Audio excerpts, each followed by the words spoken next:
마켓콕 헤드라인 시간입니다. 어제 장마감 이후부터 개장 전까지 중요한 소식들 6가지로 정리해드리겠습니다.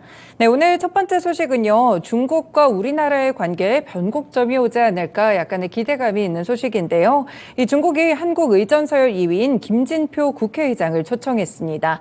김 의장은 지난달쯤에 중국의 초청을 받았고 다음 달 중으로 중국을 방문하는 것을 지금 추진 중이라고 하는데요.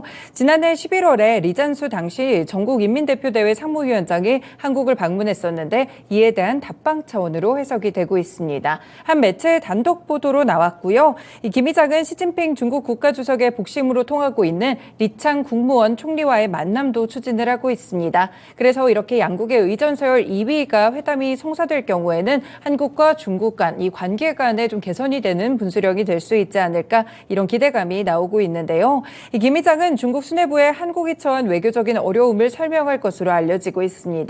그리고 주요 기업인들까지 만나면서 중국과의 교류 협력 확대 방안을 논의할 계획까지 갖고 있습니다.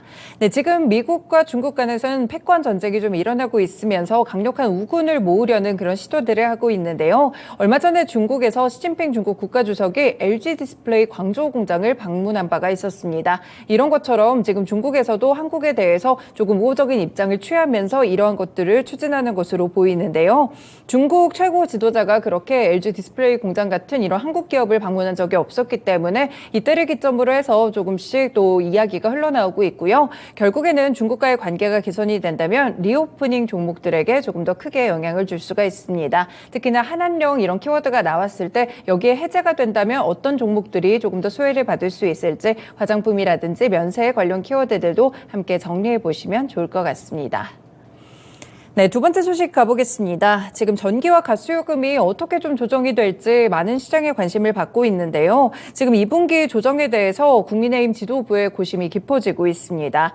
지금은 다음 달로 결정이 밀릴 가능성까지 짚어지고 있는데요. 이 업계에서는 오는 21일쯤에 요금 조정이 원래 발표가 될 것으로 예측을 하고 있었습니다. 3일 정도 뒤쯤이면 요금이 나오지 않을까 이렇게 예측을 했었는데 지금 그래서 그런지 한국전력공사나 한국가스공사 같이 이렇게 공사들은 계속해서 자구안 마련을 좀 고심하는 그런 모습을 보여줬습니다. 하지만 지금 여당 내에서 기류가 좀 바뀌고 있는데요. 다음 주는 거기다가 윤석열 대통령이 미국에 국빈 방문을 하게 됩니다. 그래서 여러 주요 일정들이 있기 때문에 이달 내에 발표하는 것이 조금 힘들어 보인다 이런 소식들이 나오고 있는데요. 여권 일각에서는 윤석열 대통령의 미국 순방 복귀 이후인 5월쯤에 2분기 전기가스 요금의 인상 여부를 결정해야 한다는 목소리가 나오고 있습니다. 실제 고위 관계자에 의하면 인상에 대해서 국민의 인식이 있다면 빨리 결정을 해야겠지만 현재 상황이 아직 거기까지 무르익었다고 보기는 어렵다라고 코멘트를 했는데요.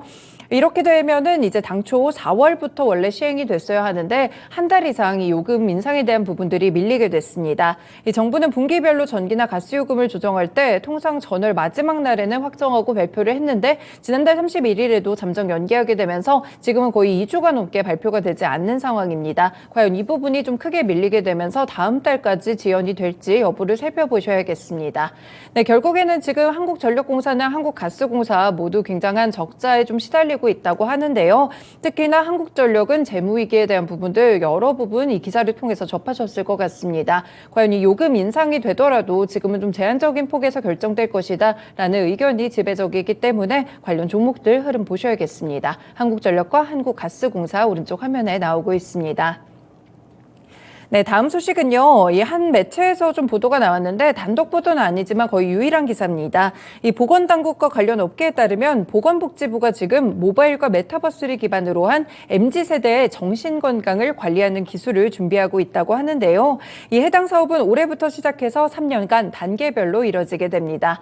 복지부는 연내 휴대폰 사용 데이터를 활용해서 우울과 불안같이 정신건강 측정 지표와 알고리즘을 개발할 예정이라고 하는데요. 이렇게 개발된 지표를 통해서 정신건강 모니터링 애플리케이션도 만들 것이라고 합니다.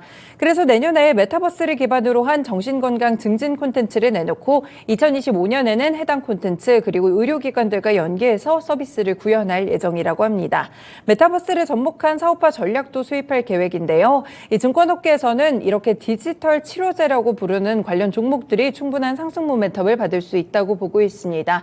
실제로도 이 소식, 이 보도가 나온 이후에 관련 종목들이 시간외에서 큰 폭으로 상승으로 움직이는 모습들을 기록했는데요. 지금 관련 종목들을 보시면 드래곤플레이, 네오리진, YJM 게임즈, 라이프 시멘틱스 등이 꼽히고 있습니다. 이 가운데 라이프 시멘틱스를 제외하고는 최근에 좀 주가 상승률도 있기 때문에 디지털 치료제에 대한 관심도 높아지고 있다는 점 다시 한번 강조를 드립니다. 네, 다음 소식입니다. 지금 국내 최대 암호화폐 거래소 업비트와 실명 계좌의 계약을 맺고 있는 K뱅크가 총 신용대출의 60%가량을 업비트 이용자에게 2년 연속 내준 것으로 나타났는데요. 이 기간 대출된 금액만 무려 8조 5천억 원이 넘어간다고 합니다. 시중은행에 비해서 상대적으로 이제 인터넷 은행의 경우에는 신용대출이 조금 더 용이하기 때문에 K뱅크가 업비트 이용자들의 투자 자금줄이 됐다라는 분석이 나오는데요. 이 K뱅크가 업비트의 실명 계좌를 발급해주기 시작한 시점이 지난 2020년 6월 말입니다. 그런데 이제 7월부터 지난해 말까지 업비트로 입금한 기록이 있는 고객들이 K뱅크에서 받은 총 대출액을 집계해봤을 때 4조 1,031억 원대라고 합니다. 그래서 지금 보시면은 업비트로 또 이체했던 총 금액대가 4조 9,060억 원 수준으로 비슷하기 때문에 결국에는 업비트에서 이렇게 좀 K뱅크에서 대출을 한 다음에 업비트에서 가상자산을 거래하는 B2 같은 현상들이 좀 늘어나고 있다라고 볼 수가 있겠는데요. 이렇게 업비트 이용자들의 계좌를 중심으로 연체율이 가파르게 증가하고 있다는 점을 우려할 만한 점으로 꼽고 있습니다. 앞서서 미국에서 있었던 실리콘밸리 은행 사태가 비슷한 이런 자금줄로 좀 이용이 되면서 암호화폐 그리고 이 신용대출 이 사이에 연결고리가 많이 부각이 됐는데요. 결국에는 K뱅크의 이런 부실대출 우려에 대한 부분들도 크게 금융 리스크로 번지지 않을까 일단 일각에서는 좀 주시하는 그런 모습들을 보여주고 있습니다.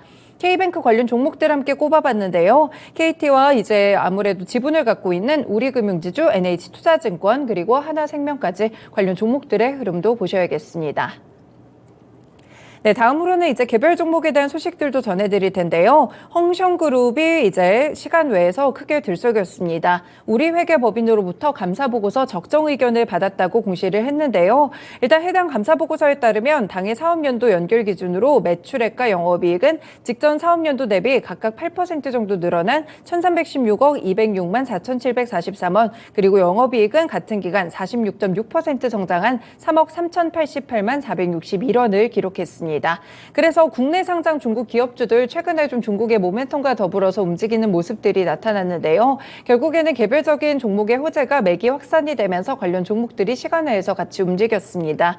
그래서 관련 종목들 체크해보시면 윙이푸드가 뒤따라서 움직였고요. CKH도 체크를 해두시면 좋을 것 같습니다. 그리고 최근에 주가의 퍼포먼스가 좋게 나타났던 오가닉티 코스메틱까지 함께 관련 종목으로 체크되고 있는데요.